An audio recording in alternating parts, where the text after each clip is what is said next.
Hello, everybody, and welcome to Choice, Change, and Action podcast. Oh my goodness, you're with me. You just get me, solo me today. Okay, so Simone Milasas is your host. Welcome, and I just want to say thank you so much for being here. We're in like the over 300 episodes now. So if you've just found me, etc., if you want to go back and listen to everything that was, go for it. I am very, very grateful for any of the feedback that you have. You can find, we've got Instagram, Choice, Change, and Action. Instagram, you can slide into the DMs there and ask me if there's anything in particular you want me to talk about or address, etc. Also, my Instagram, you can go there as well. You can also email us at sm@accessconsciousness.com. So today, I talk about so many different topics. As you probably know, the tools I use are from Access Consciousness, and I've been using Access Consciousness tools for about 25 years now, and it has changed every area of my life. When I first came across Access and with Gary Douglas, the founder, I hadn't quite met Dane yet. I'd met Gary. I was just like, oh my goodness, this guy is talking about everything that I knew was possible. I just didn't know how to create it or choose it. And then I met Dane as well, a co-creator, and I was just like, wow, these guys are amazing. The tools are amazing. Let's go. So what I started doing though is I started using the Access tools and just some, like if you go to the 300th episode, I talk a lot about what I would call the basic tools of Access, and yet they're not really basic. It's like you can dive deep into some of these questions, even every day, asking, dear universe, show me what else is possible. There is so much that's possible, but you need to ask. You've got to ask. So I started using the tools. A lot of different areas in my life were changing. Now, I've probably spoken about this, and I may do a podcast on money and the tools that I use to change my financial reality. Let me know if you'd like that. They're the tools I resisted the most. I really did. I was just like, man, really, really pragmatic tools, and was like, no, I'm resisting that. I'm not choosing that. I was in an 8-year relationship. I think the only reason why we truly were in an 8-year relationship where we never fought once, and I'll talk about that, is because we used the tools. We used the Access Consciousness tools. So I've got a whole bunch of questions that were sent in from people. We put a shout out ages ago for people to send in questions and in regards to relationships. We have some different topics here, but I'm going to be brave enough and take on relationships done different with lovers. Okay, so that's your playmate, that's your lover, that's the person that you would like to have sex with or that you are currently having sex with, etc., whatever that may be for you. So this is my point of view. Let me stipulate that, okay? And all I can do is I can talk about my point of view, what I've chosen, and I can ask you questions, but it's on you, okay? You're the one that has to choose what actually works for you. So take it or leave it, laugh about it, etc. Oh, let's do this.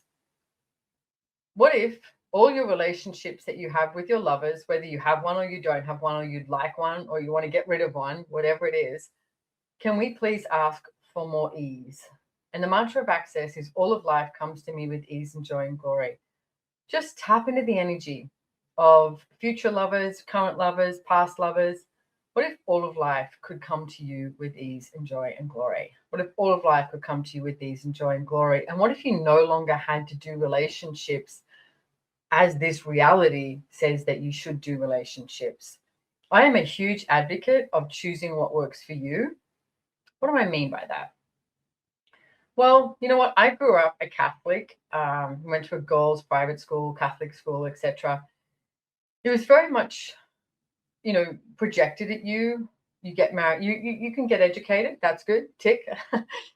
Get married, have kids, find the one, live a life happily ever after. I was always like, that's not what I want to choose. I've never actually had a desire to get married. Never desired to get married. You know, when people go, oh, do you wish you got married? Do you wish you had kids? I heard this comedian one day say, you should say, do you regret having kids? Do you regret getting married? For me, there should be no regrets. It should be the choice you choose that works for you. So I'm in my 50s now. I've chosen a lot of different things and I have learned a lot. Okay. I've chosen really bad relationships. I've chosen to be with men who judged me and my body because I had judgments of me and my body. And when they did, I would be like, Ma, this matches the energy. See, I am right. I am fucked up, but I'm not. And I've learned that. And I've learned to choose different. Okay. So everything that I'm talking about today, all I ask is that you also learn to choose different and learn to choose what works for you. You know, I've lived on my own. I've had flatmates. I've had affairs. It's like I've had lovers. I've had long-term relationship, all of that. Right now, I'm currently living on my own in a 2-story house, beautiful house across the road from the beach. When my long-term relationship split up and he moved out with his stepson, my stepson, his son, they moved out. A friend of mine came over and he's standing in my lounge room and he said, Simone, this is a really big house for one person. I went, I know, and I love it. And honestly, if you came to my house now, you'd be like, how did she ever live with anyone? The office is where my stepson's bedroom was. My walk-in wardrobe used to have my clothes and my partner's clothes. I have all my clothes, plus I have clothes in the office wardrobe, plus I have clothes in the guest room downstairs. It's probably time for me to go through all my clothes and you know, ditch some, etc. And yeah, I've filled up all the space. I'm not saying that's right. I'm just saying I generously filled up all the space. I have a bathroom that has you know, his and her sinks. Well, that's how they sell it. Could be his and his or her and her, whatever you choose. And one day I did this video and a friend of mine saw it and she was like, Simone, you can't do that. And I was like, what? She said, in one of the sinks, I have all my makeup that I use. It's just easier for me. I have this towel in there, makeup, and I can put my makeup on nice and easy. And she said, you can't do that. It's bad feng shui. And I said, what do you mean? She said, well, you're not inviting a man into your life. And I said, yeah, I'm not inviting a man into my bathroom. It's like, I don't need to share a bathroom with someone anymore. I really don't, you know. And I have an amazing lover. And when he comes, there's a second bathroom upstairs. So he uses that bathroom and I use my bathroom. That works for me. That works for me. Of course, when we go to a hotel room, etc., or anything like that, we're sharing the same bathroom. I don't mind sharing a bathroom. I choose not to. I choose to have more space. Okay. What do you choose in your relationships? I would like more space.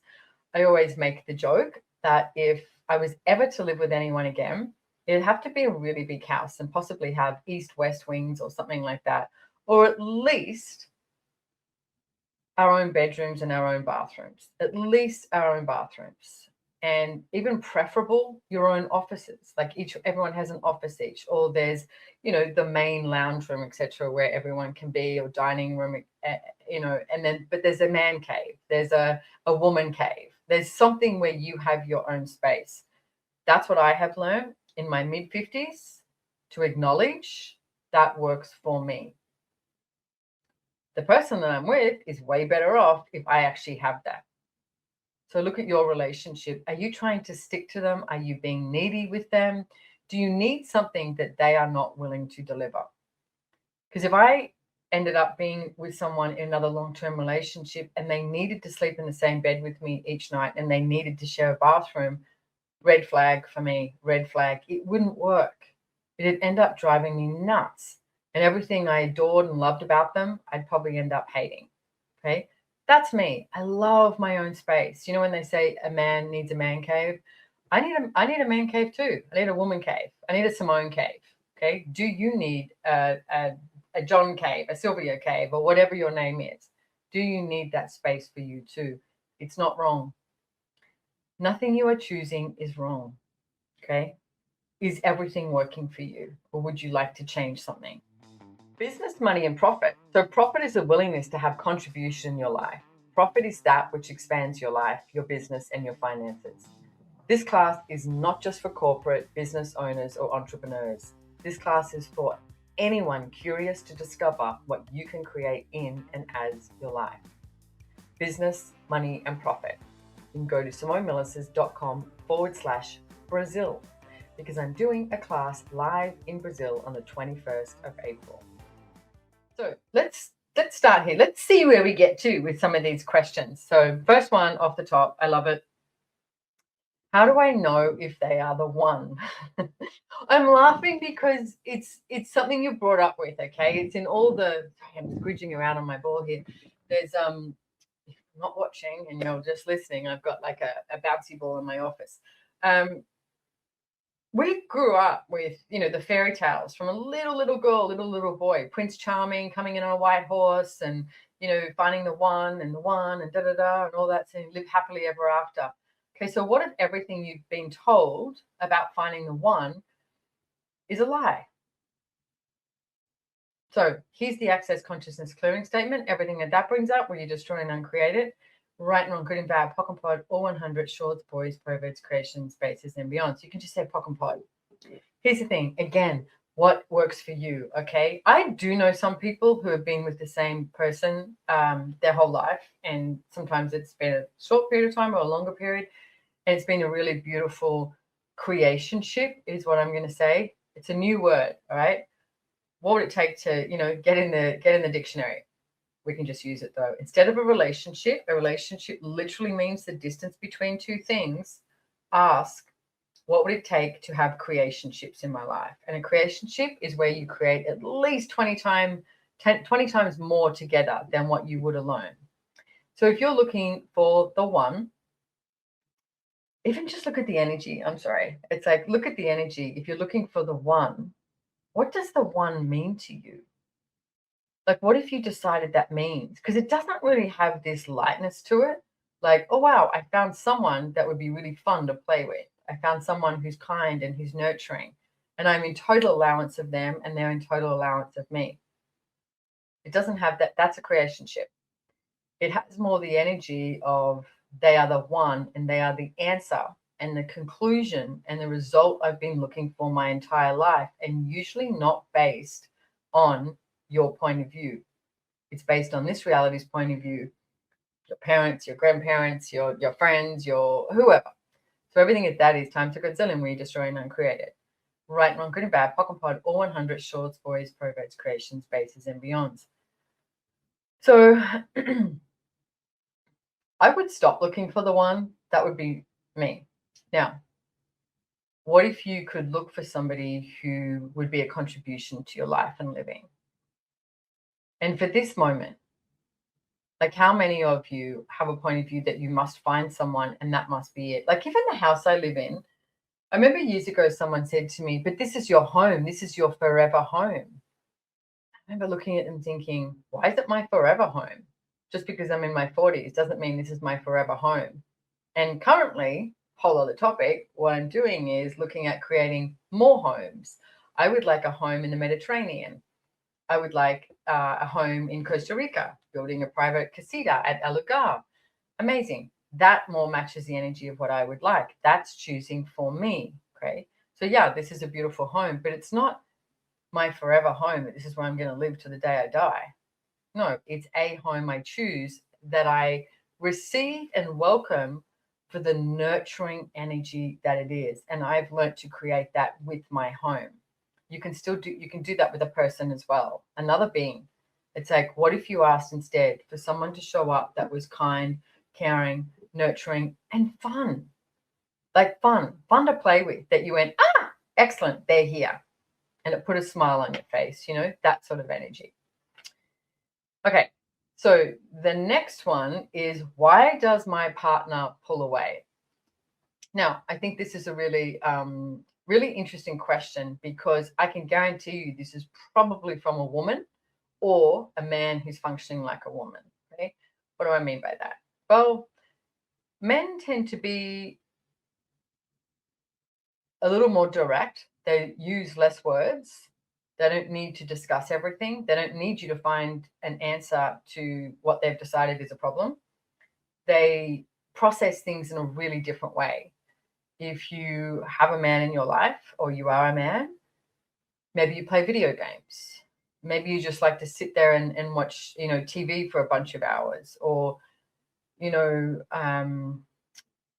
go to your man cave or build something, or something that you process in a different way. Whereas a woman tends to want to talk about everything and share everything. And unfortunately, men have not, they hear about it, but they don't quite get it. When a woman's sharing, she's not looking for you to solve anything. She just wants you to listen. Okay. So if you're a woman, I highly recommend getting some other friends to share with. Okay. That's another thing with relationships. Why would you put everything on one person? Like someone you live with, someone you share stuff with, someone you share a bed with, someone you share financially with, you share your dreams with, you share your, sporting activities with, you share same movies, why? What if you and maybe you tick all those boxes, good on you. Are you still choosing for you? That's my question. Are you still choosing for you? So maybe you have a friend that loves to go to the movies, go to the movies with them. Like I have lots of friends and a lot of male friends that I hang out with, but I don't have sex with. I don't copulate with them, but I really enjoy their company and I enjoy how I interact and engage with them. So why does my partner pull away? My sense is, first thing is, are you pushing at them? Are you too needy? What are you choosing and doing that's creating that? Great question to ask is, how did I create this? So let me talk about a tool in Access called energy pools. So there's a few different energy pools, and these are in actually they're in the business done different class. I think they're in the relationship done different class. They're also in foundation, which are all classes you can take with Access Consciousness. Basically the energy pools are, if you picture this energy of, if you really like someone, like I did this class once and this guy said to me, oh my God, every teenage boy needs to have these as tools, because when you're at school, you like someone, you just pushed energy at them, right? You pushed energy at them, hoping that they would like you. In truth, it doesn't work. Like, look at the energy. Even if you walk into a retail shop and you've got a pushy salesperson, we even use that verbiage. Oh, she's a pushy salesperson, and they're pushing energy at you. All you want to do is walk out. You're like, yeah, no thanks. And it might be your favorite shop, but you're like, oh, this is too annoying. No thanks. I'm out of here. Now look at a salesperson. When you walk in, they acknowledge you, they engage, but they also pull energy from you. Hey, if there's anything you require, please let me know. I'm here for you. And as you're doing that, it's like you're pulling energy from them to, like they're doing this from you to them, so that there is this flow of energy that is interactive and engaging. So you walk into the shop, and at any moment, if I require help, I could go, excuse me, and I know that this person is available. But I don't feel the need I have to buy something, or this neediness in this salesperson's world. Okay. Same thing in relationships. So I think it's a funny, cute story. When I was in primary school, I'm not going to mention the guy's name just in case anyone is listening, but it was very funny, is he used to run up to me in the playground and kick me and run away. And, I eventually told my mom, and I was really upset that this little boy was running up and kicking me. And she knew his mom, and she spoke to his mom about it and said, hey, is there anything we can do about this? And his mum went, oh, I'm so sorry. He's in love with Simone. He talks about her all the time. So this little boy would run up and kick me to get my attention. I mean, that's quite extreme. And yet, how many people do this push energy, this force energy in order to get someone's attention? And in truth, you should be doing the opposite. Okay. So you can practice this by, walking to a restaurant, or if you're waiting for a waiter to come over, walk into a coffee shop or anywhere, walk into a park and just pull energy from everyone there. So how do you do it? You just do it. Okay. Practice. It's like wherever you are right now listening, it's like, I've literally got no one around me at the moment, and yet I can still pull energy from anyone I desire.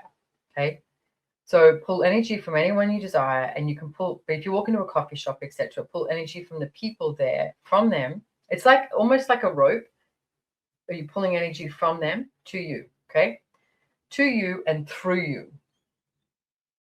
quite often someone will just look up or they'll be like, do I know you? Or they just look up and you get their attention.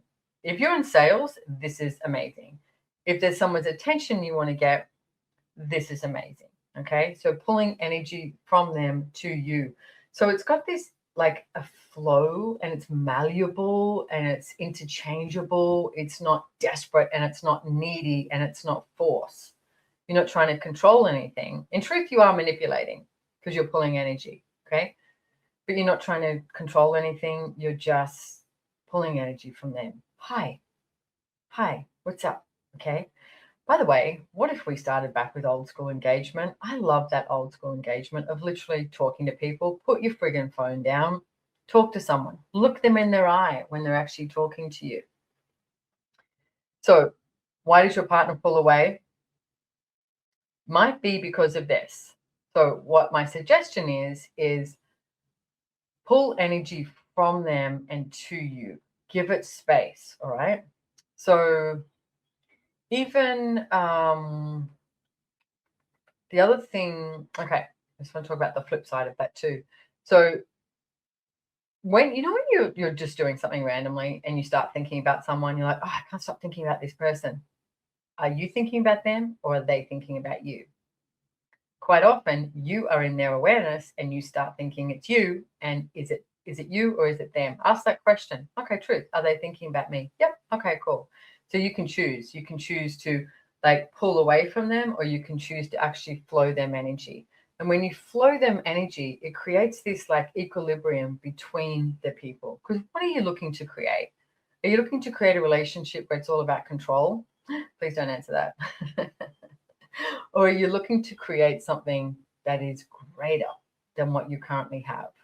Whether that's with a new partner or whether that's with an old one or a current or whatever that is. It's like, what if you had all of you, you choose everything that works for you, and you invite someone into your life to have something different, to be something greater? Notice how it might make you a little uncomfortable because you don't know the outcome. It's not predictable. But guess what? Life is not predictable, even though you keep thinking it is. It's not. What if you let consciousness lead you and lead you into something different and into something greater? Are you willing to choose from that? Take the risk. I mean, you're taking a gamble on what? Your life becoming greater, your relationships being better. What's the worst thing that can happen? So I just want to finish off with the energy pools. Is if you also have someone like the flip side, like why does my partner pull away was the question. But if you have someone who is really needy and is just constantly there and you're like, oh, for God's sake, I adore you, I love you, but will you please give me a fucking break? Like that, okay? It could be anyone. If you have someone like that in your life, here's what you can do is before you even like arrive in seeing them or before you depart, flow massive amounts of energy to them, okay? Just from you, from your entire body and being, just flow massive amounts of energy to them, okay? So it's like you're in their face, like you're just like flowing this energy. So they don't have this place of lack in their world. You're there, you're present with them. And that's how all of this works, okay? All of it is from energy, but how many of you have been using the energy against you and against your relationships rather than for you and for your relationships to be greater and better, okay? So if there's someone like that, usually sometimes it's like maybe it could be a parent that's just always like needy. And it's like, oh, when are you going to see me again? You're going away. When you get flow massive amounts of energy, okay? Everything at that is times a godzillion, right and wrong, good and bad, pock and pod, all 100 shorts, boys, proverbs, creations, bases, and beyonds. Okay, wow, there's a lot of questions here, and apparently I'm definitely not going to get through them all. Okay, so I'm going to do two more questions because they're sort of similar. One is arguing normal in a relationship? And the second one is, how can we communicate better? So these are great questions, and unfortunately, this reality has decided that arguing in a relationship is normal. I'm not sure about you, but people talk about makeup sex. There's nowhere in the world I want to have sex with someone if I'm arguing with them. That's not a turn on for me. Okay. Might be for somebody else, but it's not for me. Why are you arguing? That's my question. What are you getting? What are you gaining from arguing? You know, Gary Douglas, the founder of Access Consciousness, once said, most people would rather be right than be free. Are you trying to be right? Are you trying to make them wrong? Everywhere that you are trying to be right, somebody has to be wrong. That's the way it works. So, what are you arguing for? My ex and I, we never actually argued. And people used to go, that's just weird. I was like, well, it wasn't weird to us. But here's what we used to do is he would have a point of view. I would have a point of view about something, like something we wanted to choose, or, you know, I don't know, how we think the world should be run or something. But instead of arguing about it, we were like, okay, so you have your point of view, I have mine. And sometimes we would call, like, especially if it was to do with business or finance, we would call someone. We had these friends that we would go out and have lunch or dinner with, and we used to call it financial 101s because they were amazing. And they empowered us and taught us so much about finance and business. And in finance and business in a relationship is another big topic upon itself. And so instead of I've got the right way, you've got the wrong way, I'm right, you're wrong, any of that, it was like, okay, well, what's actually going to work? What's going to create something different here? We're looking for different, we're looking for change, we're looking for greater. What will create that? So if we couldn't find that space for us to choose, we would actually ask someone else, ask a friend, hey, what do you get about this? And just receive the feedback. Because in truth, how much are you dedicated to your point of view so that you can prove that you're right? Again, would you rather be right or be free? I have definitely gone down that road of preferring to be right. I'm finding that the freedom is way sweeter than being right. So that's up to you. Okay. So I think arguing has become normal, but ask the question, what are you arguing for? Now, also, a great tool that you can use is two tools. And I think we actually write about this I wrote a book with my ex called Relationship. Are You Sure You Want One? Okay. It's in a few different languages. A lot of really vulnerable stories that we have in there talking about, you know, the tools that we used. So I remember one day I was in this house and I was so pissed. I was just angry. And I don't even remember what for. But I remember wanting everything to be about me. Okay. How many of you in a relationship want everything to be about you? Instead of arguing, instead of yelling, instead of any of that, like reacting, because I knew that reacting wasn't going to create anything. So I went, okay, I'm going to go for a walk. So I went for a walk on the beach. It just so happened at that time, Gary Douglas rang me. And of course, my energy is totally off. And he's like, what's up? What's going on? What can I help with? And I was like, rah, rah, rah, rah, rah. Had my rant. And he said, okay, let me give you a tool. He said, I want you to go home and make everything about him. I was like, I don't want everything to be about him. I want everything to be about me, was my point of view. He was like, trust me, go home, make everything about them. It will change. Now, the one thing I have learned is the access consciousness tools that I resist the most usually change the most. So by this stage, I knew that. So I went, okay. So I went home and I walked in the house and I just started asking him questions and being really present with him and making everything about him. Okay, everything about him, the flow of energy that I was talking about, everything about him. Within 10 minutes, he was like, hey, what can I cook you for dinner? Can I get you a drink? Like, what do you need? And I was like, holy shit, this stuff works. It works. And it was amazing. And we had a great evening. He cooked dinner, opened a bottle of wine up, and we were being present with each other again. And whatever, because I honestly do not remember what I was cranky about, but whatever it was, it didn't matter. It didn't matter. It's like, what are you making matter and what are you making so relevant that's keeping you from this amazing, beautiful energy that you can be with someone and create a space that is filled with possibilities and filled with contribution and filled with gratitude. But you'd rather hold on to what you've decided is matters and is relevant, that's only creating judgment and limitations. Stop it. Stop it. So the last question I'll do today is, it sort of goes with it, is how can we communicate better? Communication is interesting because, again, it's one of those words that's thrown around. It's like communication is the best thing possible. Well, is it? Is it? You know, a lot of the times when people say we just need to talk, like how much do you hate? We need to talk. We need to communicate. Most of the time, 99% of the time, that person is basically saying, I need to tell you what I've decided that you've done wrong so that you can correct it, so that I can be happy and I can judge you and we can limit this whole relationship. Does that sound familiar? Is that something you actually truly desire? What if communicating was about being in question? What if instead of we need to talk, we need to communicate, it's like, hey, how could we do this different? Is there something we could change here? There's an energy I'm aware of. Do you have any ideas or anything that you would like to change? Because if you ask your partner a question, your lover a question, you'll gain more information. And here's the thing, it's not about making them do something. It's not about training them. I always say, if you want to train something, get a puppy. Okay. It's about you receiving the information of where they're at. Then you can be like, okay, is that good for me?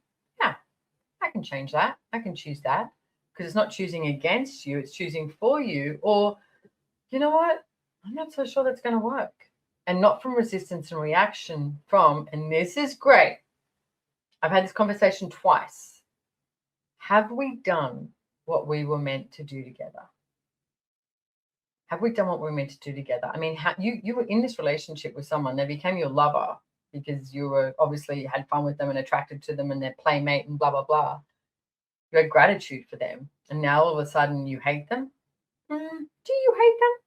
Or could you just not control them? So what if you were willing to be brave enough to say, hey, have we done what we were meant to do together? If it's not working out, what can you change? Can you change it? And if not, maybe it's time to move on. Maybe it's time to find something different. And that goes to the, how do I know if they are the one? What if they are the one for that very moment? What if they are the one for 10 months, for 10 days, for 10 years? But what if you also knew the time and the space when to say, hey, have we done what we were meant to do together? So that's a few of the questions from here. There's a whole bunch more questions. So I'm sure I'm going to do some more podcasts on relationships. Let me know if you liked it, if you enjoyed it, etc. I also want to mention there are Relationship Done Different facilitators all over the world. It's one of the specialties in Access Consciousness. Really fun class. It can get pretty vulnerable, but hey, is what you're currently choosing working for you? So there is one of my favorite classes is called the 5 Elements of Intimacy. And the 5 Elements of Intimacy, I know I've done some podcasts on this, is with trust, honor, allowance, gratitude, and vulnerability. And having those 5 elements of intimacy with you to start so that you can actually have them with somebody else. And then there's a class literally called Relationships Done Different. I don't know when this podcast is getting launched, and I do have a class coming up that will be online only. I'm going to actually be at El Hogar in Costa Rica, which makes me very happy because I can go horse riding in the morning and then I can be on Relationships Done Different. That starts, I think it's around the 25th of April. So if you're interested in that, and like I said, there's Relationship Done Different facilitators all over the world. If it's something that's up in your world and you would like to change it, please choose it. Like, this is your life. This is your life. Are you living it? I was just talking to someone this morning about the old story. You never hear anyone lying on their deathbed saying, oh, I wish I had more things. Things are great. I love my car. I love my house. I love lots of things that I have. You know what's even better is enjoying every choice you have and enjoying the moments, the experiences, the adventures that you have with you, with your body, with somebody else. Like, what if your lover could be even greater than what you think they can? What if you could ask for something different? What if you could ask for something more? Like, live, truly, truly live. So enjoy your choices, and thank you for being here. Please subscribe if you haven't subscribed already. Love to get your feedback. I'd love it if you wrote a review, actually, if that's up in your world and wherever you listen to this, whatever platform you listen on, if you could write a review, I would be incredibly grateful, because I continue to do this podcast with mainly 95% of the time talking about access consciousness tools and talking about life with access consciousness tools, because that's what's changed my life and living so much. And if you've never been to an access class, maybe 2026 is the time that you actually attend one. So thank you for being here, and I will see you next time. Bye, everyone.